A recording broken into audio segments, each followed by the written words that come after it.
हम चैप्टर 1 के 2026 से लेके 2022 तक के सारे पीवाईक्यू मतलब प्रीवियस ईयर क्वेश्चन कर लेंगे। लेकिन मैं आपको बिल्कुल भी सजेस्ट नहीं करूंगी कि आपने कंसेप्ट क्लियर नहीं किया और आप डायरेक्ट प्रीवियस ईयर क्वेश्चन कीजिए। पहले आप चैप्टर 1 के सारे कंसेप्ट क्लियर कीजिए, उसके बाद ये क्वेश्चन कीजिएगा। अगर आपके कंसेप्ट क्लियर नहीं है तो मैंने इसके ऊपर अपने चैनल पर वीडियो डाल रखी है, आप पहले वो वीडियो देख लीजिए, फिर उसके बाद ये क्वेश्चन सॉल्व करने की कोशिश कीजिएगा। जब क्वेश्चन को सॉल्व करो तो वीडियो को पॉज कर लीजिएगा, पहले खुद सॉल्व करने की कोशिश कीजिएगा, जब ना आए ना उसके बाद आप इसका सॉल्यूशन देखिएगा। तो सबसे पहला हमारा क्वेश्चन है ये, सबसे पहला क्वेश्चन हमारा ये। पहले क्वेश्चन पढ़ लेते हैं और फिर मैं इसके ना दो तरीके बताऊंगी आपको करने के। क्वेश्चन में क्या बोला हुआ है, if x is the LCM of 4 6 8, मतलब जो x है ना वो 4 6 8 मतलब 4 6 8 का एलसीएम है। समझ में आ गया कि मतलब जब हम 4 6 8 का एलसीएम निकालेंगे तो वो हमारा x बन जाएगा। क्या है, y is the LCM of 3 5 7, मतलब जो y है ना वो 3 5 7 का एलसीएम, मतलब 3 5 7 का जब हम एलसीएम निकालेंगे तो वो हमारा y आ जाएगा। 4 6 8 का निकालेंगे तो x आ जाएगा। समझ में आ गया। अब आगे क्या बोल रहा है, x और y हमें निकालना है, मतलब इनका एलसीएम निकालना है। 4 6 8 का एलसीएम निकालना है, 3 5 7 का एलसीएम निकालना है। फिर बोल रहा है p is the LCM of x and y, मतलब p क्या है, एलसीएम है किसका, x एंड y का। इसका मतलब क्या है कि जब हम x एंड y को मल्टीप्लाई करेंगे तो हमारा p आ जाएगा। ठीक है, हम जब x एंड y को मल्टीप्लाई करेंगे तब हमारा p आ जाएगा, नहीं तो हमें जो हमारा x और y है ना उसका कंबाइन एलसीएम निकाल लेना है। ठीक है, तो चलिए कर लेते हैं इस क्वेश्चन को। सबसे पहले 4 6 8 का एलसीएम क्या है, 4 6 8 का एलसीएम आया 24। निकालने की जरूरत है, बिल्कुल निकालने की जरूरत नहीं है। 2 के फैक्टर बन गए 2 स्क्वायर, अब 6 के फैक्टर बन गए 2 एंड 3, 2 3 6, और 8 के फैक्टर है 2 का क्यूब, 2 का क्यूब। ठीक है, तो फिर हमने क्या किया, इसको ले लिया, ये हमारा सबसे बड़ा है तो हमने 2 क्यूब ले लिया, 2 2 2 2, और फिर उसके बाद 3, 2 2 जा 4, 4 2 जा 8, 8 3 जा 24। समझ में आ गया। अब निकालते हैं y का एलसीएम। 3 5 7 जो है ना वो हमारे प्राइम नंबर है, तो 105 आ गया जब हमने उनको मल्टीप्लाई किया। फिर उसके बाद 24 और 105 को मल्टीप्लाई कर लिए, 840 आ गया। ठीक है, ये तो है इजी तरीका। ठीक है, 24 और 105 को हमने मल्टीप्लाई कर लिया, 840 आ गया। ये तो है हमारा क्लासिक तरीका। लेकिन अगर हमारे पास ए ऑप्शन में 840 दिया हुआ है, बी ऑप्शन में 940 दिया हुआ है, सी ऑप्शन में 24 दिया हुआ है और डी ऑप्शन में 105 दिया हुआ है। जब हमारे पास ऐसे ऑप्शन आ जाते हैं ना तो ये हम ट्रिक से करते हैं। ट्रिक क्या है कि 4 6 8 का एलसीएम निकाल लिया तो हम अलग अलग नहीं निकालेंगे, डायरेक्ट निकाल लेंगे। ठीक है, डायरेक्ट कैसे निकालेंगे मैं बताती हूँ। यहाँ पर 4 है, 6 है, 8 है। ठीक है, उसके बाद 3 है, 5 है, 7 है, 2 2 जा 4, 2 3 जा 6, 2 4 जा 8, 3 5 7। फिर उसके बाद 2 से कर लेंगे, 2 1 जा 2 3, 2 2 जा 4 3 5 7। अब 3 से कर लेंगे, 3 1 जा 3, यहाँ पे 2 आ जाएगा, 3 1 जा 3 5 7। तो क्या आ गया, ये 2 ये 2 ये 3 ये 2 ये 5 ये 7, इनको मल्टीप्लाई कर लो। तो कर लेते हैं multiply, 2 multiply 2 multiply 3 multiply 2 multiply 5 multiply 7 multiply करके अगर हमारा आएगा 840। ठीक है, हमारा 840 आएगा। 2 2 जा 4, 2 2 जा 4, 4 2 जा 8, 8 3 जा 24, 24 को जब हम 5 से मल्टीप्लाई करेंगे तो 120, 120 को जब 7 से मल्टीप्लाई करेंगे तो 840। ठीक है, अगर ऑप्शन में दिया हुआ है तो ऐसे डायरेक्ट करके सेम टाइम आपको आंसर निकाल देना है, लेकिन ऑप्शन में नहीं दिया हुआ है, सिर्फ क्वेश्चन दिया हुआ है और आपको सॉल्व करना है, तो इस तरीके से सॉल्व करना। समझ में आ गया होगा। तो चलिए नेक्स्ट देखते हैं।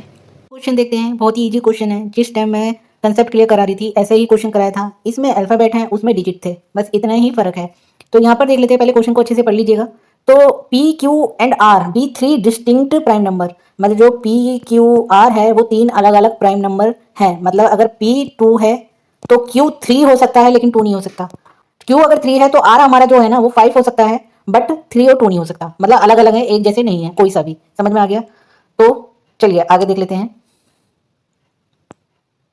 तो यहाँ पर बताया जा रहा है जो P Q R है ना अलग अलग प्राइम नंबर है। समझ में आ गया। इसको चेक करना है कि P डॉट का मतलब मल्टीप्लाई होता है, P multiply Q multiply R plus Q हमारा प्राइम नंबर है या कंपोजिट नंबर है। तो सबसे इजी तो ये है कि सबसे पहले जो दो दिए हुए हैं, मतलब Q मल्टीप्लाई का भी है प्लस का भी है। यहाँ पर देख लेते हैं, P multiply Q multiply R plus Q, तो हम Q को कॉमन ले लेंगे, Q को कॉमन ले लेंगे।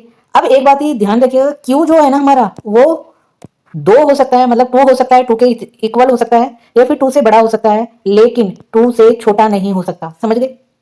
मतलब जो हमारा Q है ना, जो हमारा Q है वो 2 के बराबर हो सकता है, 2 के बराबर हो सकता है और बड़ा हो सकता है, लेकिन 2 से छोटा नहीं हो सकता, क्योंकि सबसे छोटा जो प्राइम नंबर है वो 2 ही है, 1 हमारा प्राइम नंबर नहीं है। समझ में आ गया। यहाँ पर समझ में आ गया। अब हमने यहाँ पर Q को हमने क्या ले लिया है, कॉमन ले लिया है।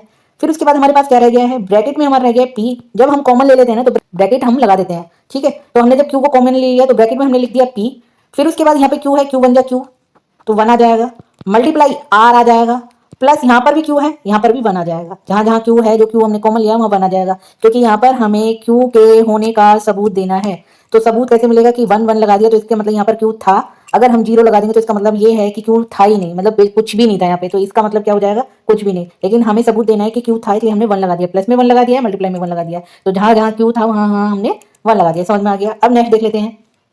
अब अगर हमारा क्यू 2 है, मैंने बताया था क्यू हमारा 2 हो सकता है लेकिन 1 नहीं हो सकता, तो हमने एक जो प्राइम नंबर था क्यू के बराबर हमारा 2 हो गया।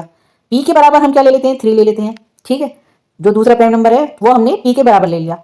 उसके बाद ये 1 ऐसे कैसे आ जाएगा, मल्टीप्लाई जो हमारा आर था वो हमने तीसरा प्राइम नंबर 5 ले लिया, पहले 2 ले लिया, फिर 3 ले लिया, फिर तीसरा प्राइम नंबर हमने 5 ले लिया, फिर उसके बाद प्लस 1 आ जाएगा। अब इसको सॉल्व कर लो।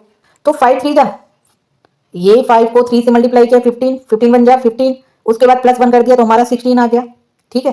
3 मल्टीप्लाई 5 प्लस 1 कर दिया, 5 3 था 15 प्लस 1 कर दिया तो 16 आ गया, यहाँ गया 2, फिर उसके बाद इज इक्वल टू 2 मल्टीप्लाई 16 हमारा 32 आ गया। 32 के काफ़ी सारे फैक्टर होंगे, जिसके 2 से ज़्यादा फैक्टर होते हैं वो हमारा कंपोजिट नंबर होता है, और इसके तो 2 से बहुत ज़्यादा फैक्टर होंगे, तो इसका मतलब ये है कि ये प्राइम नंबर नहीं कंपोजिट नंबर है। आगे समझ में। अगर हमने कॉमन नहीं लिया तो भी क्या ये सॉल्व हो जाएगा, बिल्कुल हो जाएगा। पी हम मान लेते हैं 3, क्यू हम मान लेते हैं 2, जैसे हमने पहले डिजिट लिए थे ना वही ले रही हूँ।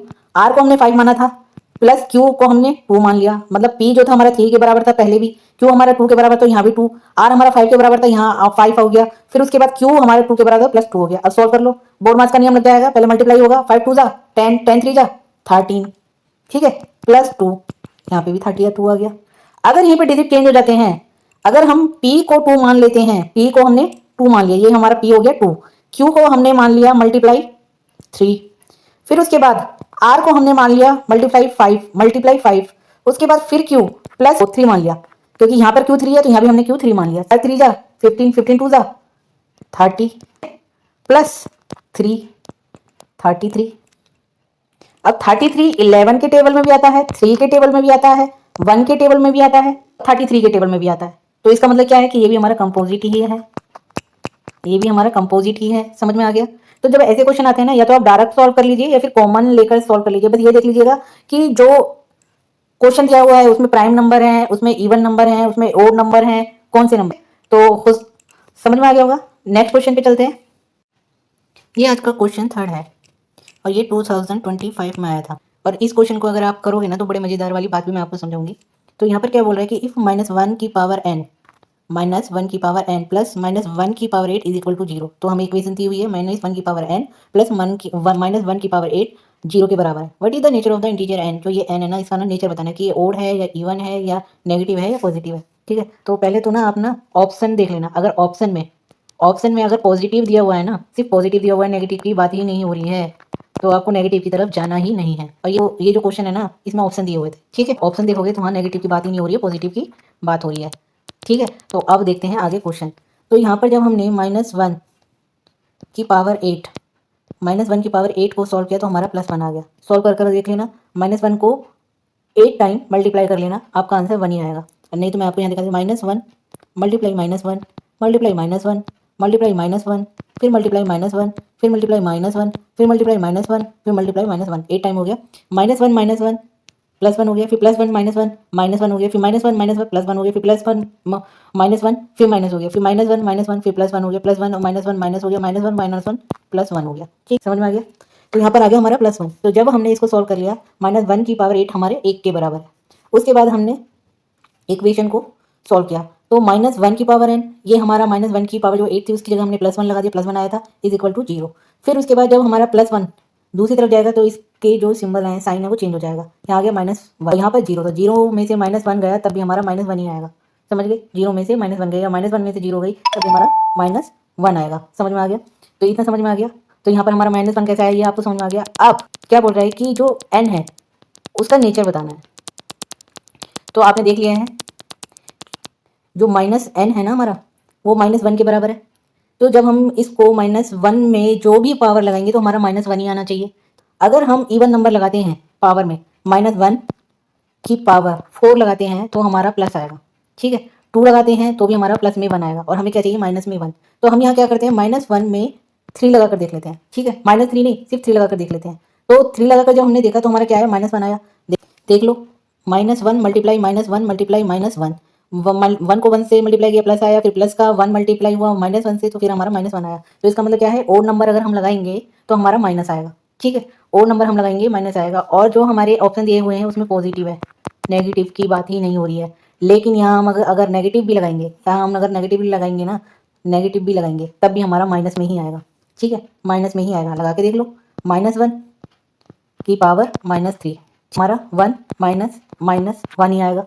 इसको इससे कट करेंगे तो हमारा क्या आ जाएगा -1 ही आएगा। मीन्स अगर पावर नेगेटिव में है पॉजिटिव में है इससे कोई फर्क नहीं पड़ेगा, -1 ही आंसर आएगा। लेकिन ऑप्शन में नेगेटिव नहीं था इसलिए हमने पॉजिटिव वाला आंसर लगा दिया कि ओड पॉजिटिव इंटीजर है, ठीक है।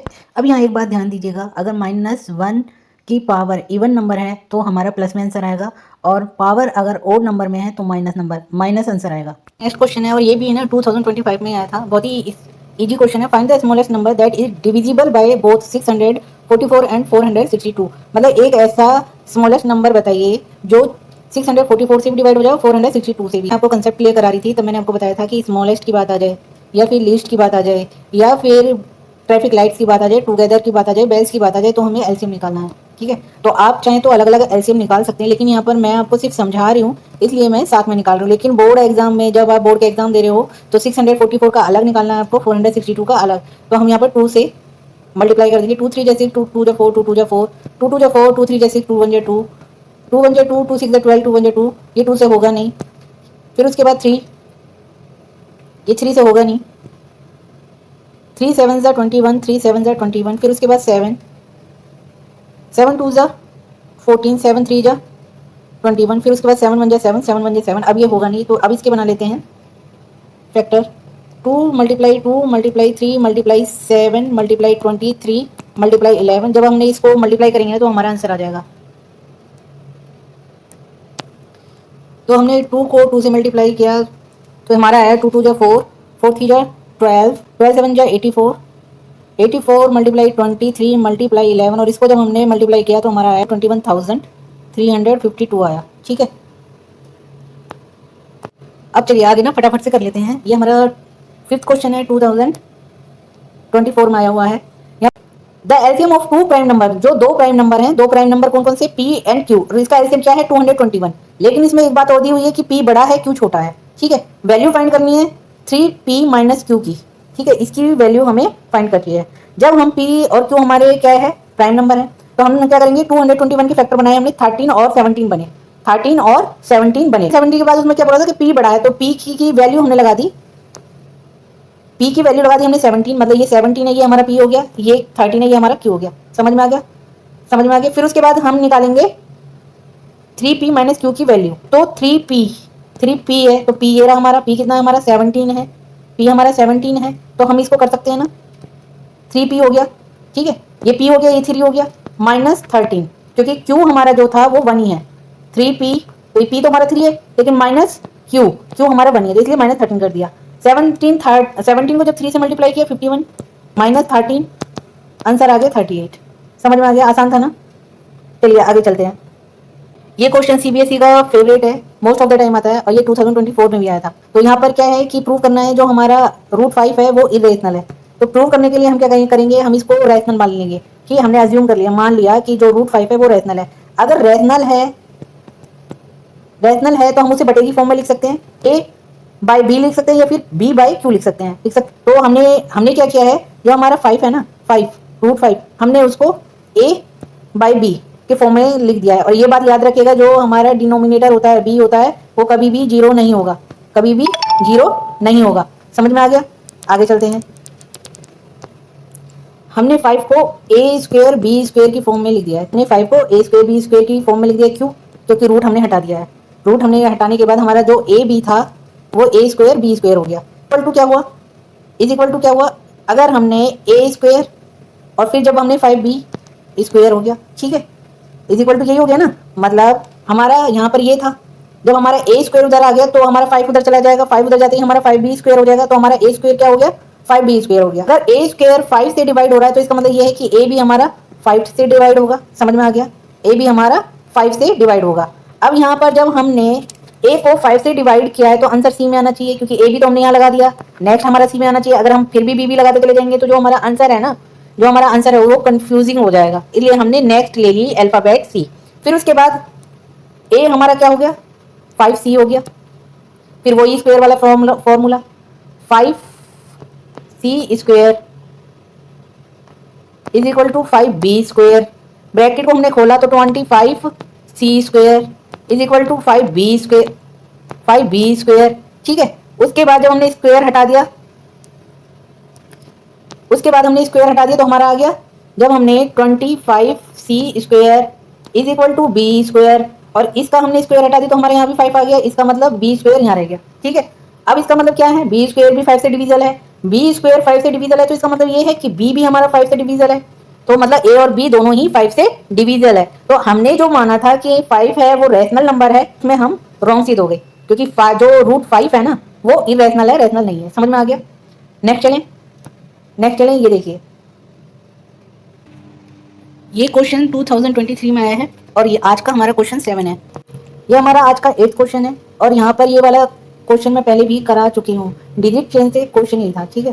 तो यहाँ पर explain why 7 × 11 × 13 + 13 is a composite number. तो एक्सप्लेन करना है कि कैसे हम ये जो 7 है, 7 × 11 × 13 + 13 हमारा कंपोजिट नंबर है। तो सबसे पहले हमने क्या किया, 13 को कॉमन ले लिया, मल्टीप्लाई 7 × 11 + 1। अब यहाँ पर +1 कैसे आ गया भाई, यहाँ पे 13 था, यहाँ पे 13 था, 13 कॉमन लिया है हमने, तो मल्टीप्लाई 1 भी आएगा +1 भी आएगा। लेकिन मल्टीप्लाई 1 इसलिए नहीं लगाया कि जब हम 11 को 7 से मल्टीप्लाई करेंगे और 77 को मल्टीप्लाई 1 करेंगे तो 77 ही आएगा, इसलिए यहाँ पर हमने मल्टीप्लाई 1 नहीं लगाया। नहीं तो आप लगा भी सकते हो, इसलिए हमने डायरेक्ट प्लस लगा दिया है।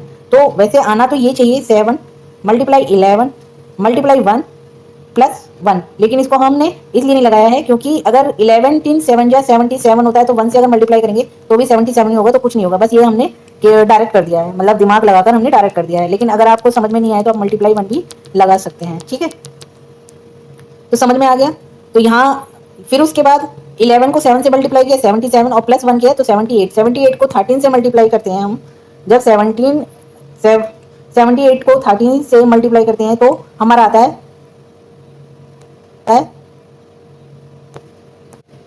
तो जब हम 1370 तो 1014 आता है हमारे। 1014 के 2 से ज़्यादा फैक्टर बन रहे हैं, इसलिए ये हमारा कंपोजिट नंबर है। अब हमारा अगला क्वेश्चन जो है ना वो भी प्रीवियस ईयर क्वेश्चन में पेपर में आया हुआ है और यहाँ पर चेक करना है, जो 6n है ना वो 0 से एंड हो रहा है, लेकिन 6n 0 से एंड नहीं हो सकता है क्योंकि इसके फैक्टर बन रहे हैं 2 और 3। देखना चाहते हो तो यहाँ पर 6n इज इक्वल टू 2 × 3। अब फंडामेंटल थ्योरम ऑफ अर्थमेटिक के अकॉर्डिंग जो हमारा 0 है ना तभी आएगा जब उसमें 2 और 5 का जोड़ा हो, मतलब वो 10 से डिवाइड हो। 10 से डिवाइड होने के लिए 2 और 5 के क्या बनने चाहिए, फैक्टर बनने चाहिए, तभी हमारा 0 आ सकता है, अदरवाइज हमारा 0 नहीं आएगा। तो इसीलिए यहाँ पर ये रॉन्ग है क्योंकि यहाँ पर 0 आ ही नहीं सकता है, क्योंकि इसके फैक्टर जो बन रहे हैं ना 2 और 3 बन रहे हैं। ठीक है। 2 तो है लेकिन 5 मिसिंग है। यहाँ पर एक बात याद रखिएगा कि अगर 5 हुआ 2 मिसिंग हुआ तब भी हमारी 0 नहीं आएगी, क्योंकि 0 आने के लिए 10 से डिवाइड होना जरूरी है और 10 के फैक्टर होते हैं 2 × 5। यहीं decimal expansion of rational number में डिनोमिनेटर को टर्मिनेट करने की बात करते हैं ना, तो वहाँ पर अकेला 2 भी चलेगा, 5 भी चलेगा और दोनों भी चलेंगे। लेकिन फंडामेंटल थ्योरम ऑफ अर्थमेटिक में 10 का फैक्टर करते हैं और 10 के फैक्टर में 2 और 5 दोनों होने जरूरी है, अकेला 2 भी नहीं चलेगा, अकेला 5 भी नहीं चलेगा। नेक्स्ट क्वेश्चन देख लेते हैं। यहाँ पर देख लेते हैं नेक्स्ट क्वेश्चन। ये हमारा 10th क्वेश्चन है और 2 मार्क्स का आया था। आज का 10th क्वेश्चन है, मतलब 10वां क्वेश्चन है और ये भी PYQ में आया हुआ है। बहुत ही इजी क्वेश्चन है। यहाँ पर पूछा गया है कि 96 और जो 404 है उसका हमें HCF निकालना है प्राइम फैक्टराइजेशन मेथड से। ठीक है। मतलब फैक्टर करके हमें इसका HCF निकालना है और उसके बाद हमें इसका LCM भी निकालना है। पहले HCF निकालेंगे फिर LCM निकालेंगे। तो 96 के हमने फैक्टर किए, हमारी आई 2 की पावर 5 और मल्टीप्लाई 3। 404 के हमने फैक्टर किए 2 की पावर 2 और multiply 101। Common prime factor lowest वाला कौन सा है, 2 की पावर 2। 2 को हमने मल्टीप्लाई किया 2 से, हमारा आ गया 4। ठीक है। अब निकाल लेते हैं LCM। तो हम लिख सकते हैं ना 4 × LCM is equal to 96 × 404। Equation बना सकते हैं। फिर उसके बाद LCM is equal to 96 × 404 divided by 4। 4 1 जा 4, 4 0 0, 4 1 जा 4। अब हमारा आ जाएगा 9696 आंसर आ गया एलसीएम। तो एलसीएम क्या हो गया हमारा 9696। ईजी था। नेक्स्ट क्वेश्चन देख लें। चलिए, total number of factor of A prime number is, तो यहाँ पर बस डेफिनेशन लिखने की प्राइम नंबर की डेफिनेशन क्या होती है। तो प्राइम नंबर वो नंबर होते हैं जो सिर्फ अपने नंबर से डिवाइड होते हैं, 1 से डिवाइड होते हैं। तो लीस्ट जो लोएस्ट प्राइम नंबर है वो है हमारा 2। तो यहाँ आंसर आ गया 2। ये 2022 का क्वेश्चन है और जो इससे पहले मैंने कराया था वो 2021 का क्वेश्चन था। हमने 2026 से लेकर 2020 तक के सारे PYQ कर लिए हैं। 2020 तक के सारे PYQ कर लिए हैं, मतलब सारे के सारे PYQ का मतलब फर्स्ट चैप्टर के सारे प्रीवियस ईयर क्वेश्चन सॉल्व कर लिए हैं। तो आज हमारा ये लास्ट क्वेश्चन है, तो चलिए देखते हैं इसे। तो यहाँ पर क्या लिखा हुआ है कि prove that 3 + 2 √5 is an irrational number given that √5 is irrational. तो यहाँ पर हम अज्यूम कर लेंगे, यहाँ पर कॉन्ट्रडिक्शन मेथड लगेगा। 3 + 2 जो 5 है ना, इसको हमने मान लिया है रैशनल, ठीक है। 3 + 2 √5 को हमने रैशनल मान लिया। तो हम कैसे लिखेंगे 3 + 2 √5 रैशनल, ठीक है। फिर उसके बाद यहाँ पे दिया हुआ है जो √5 इज इरेशनल, मतलब इसको हमें अकेला करना पड़ेगा। अकेले के लिए हम क्या करेंगे 2 √5 रूट माइनस, यहाँ पे प्लस का 3 है, जब वो दूसरी तरफ जाएगा तो माइनस का 3 हो जाएगा। फिर उसके बाद नेक्स्ट में √5 रैशनल -3 ये डिवाइड में चला जाएगा। तो ये तो हमारा रैशनल हो गया, यहाँ पर रैशनल लिखा हुआ है, और ये हमारा इरेशनल है। इरेशनल है तो क्या इरेशनल रैशनल के बराबर हो सकता है? नहीं, इरेशनल कभी भी रैशनल के बराबर नहीं होता। इरेशनल कभी भी रैशनल के बराबर नहीं होता। इसलिए ये क्या हुआ, जो हम सोच रहे थे ना 3 + 2 √5 हमारा रैशनल नंबर है, तो ये तो गलत हो जाएगा कि ये भी इरेशनल होना चाहिए, ये भी इरेशनल होना चाहिए। तो ये तो हमारा रैशनल आ रहा है, ये इरेशनल आ रहा है। इसका मतलब ये है कि ये जो हम मेथड लगा के चल रहे थे, कॉन्ट्रडिक्शन मेथड लगा के चल रहे थे, जो हमने माना था ना, हम खुद ही गलत प्रूव हो गए कि 3 + 2 √5 रैशनल नहीं इरेशनल नंबर है। समझ में आ गया होगा, ठीक है। तो समझ में आ गया होगा ना 3 + 2 √5 को कैसे प्रूव करना है, और अगर इसके आगे कोई और डिजिट आ जाए तो उसे कैसे प्रूव करना है। √5 √3 √4 √2 ये बहुत बार आ चुके हैं, तो आप ये क्वेश्चन तो डेफिनेटली करके जाना, ये हर बार आता है। डिजिट चेंज कर देंगे, कुछ डिजिट चेंज करके दे देंगे, रूट चेंज करके दे देंगे, लेकिन क्वेश्चन आएगा। तो होप आपको मेरी वीडियो पसंद आ रही है। अगर आपको मेरी वीडियो पसंद आ रही है तो प्लीज़ लाइक सब्सक्राइब जरूर कीजिएगा। Thank you so much.